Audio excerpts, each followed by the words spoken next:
The alleged middleman in the AgustaWestland chopper deal, Christian Michel, has not opened up at all to the Central Bureau of Investigation.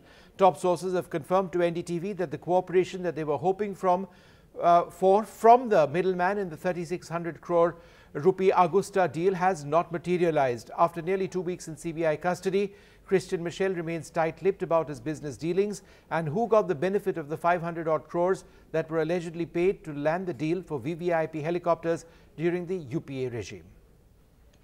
So he's significant for the BJP's game plan and the government's image of having got someone back. However, while it was a big catch, it seems that it is a problem now because Christian Michel hasn't really led to anything. Our sources now confirming as he completes, he's been here now for 2 weeks. He came in on the night of 5th and he's now been here 2 weeks and his custody is about to end with the CBI.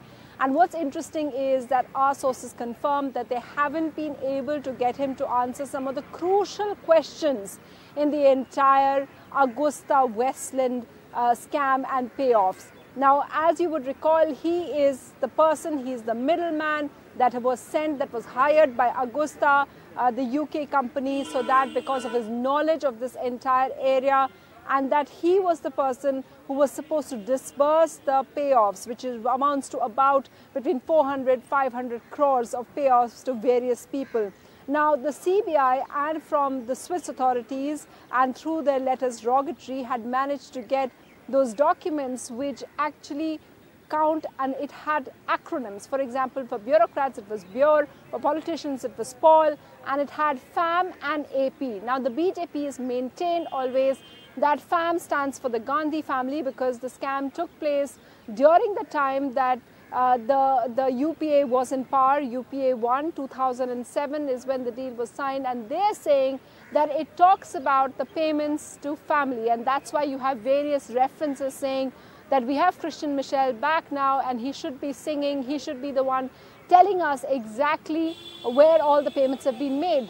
But it seems that the CBI has hit a wall. Various officers led by Joint Director Sai Manohar, among others, they've tried to question him, and to each and everything he has said that, look, it wasn't me, it was Guido Haschke who was making the payments to various places. So they pointed and showed him these diaries and said that, you know, you have written, and he said, no, it wasn't me keeping all these accounts, it was Guido Haschke, and so Guido Haschke would know.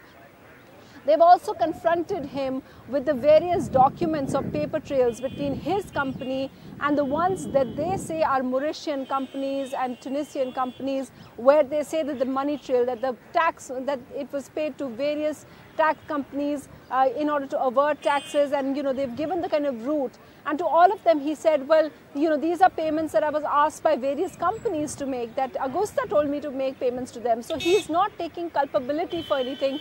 Everything, even when he's confronted with various payments being made by his consulting firm, even those he says that he was asked by someone to make those payments, and whether all of these names, whether it is AP or FAM, to everything he is saying he doesn't know.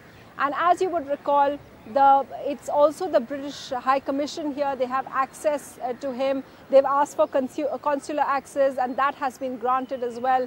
So he's been kept very comfortably. He's in fact staying in a guest house. He's not really in a lockup. He's in a guest house room number 2, which is actually a 5-star suite of the CBI.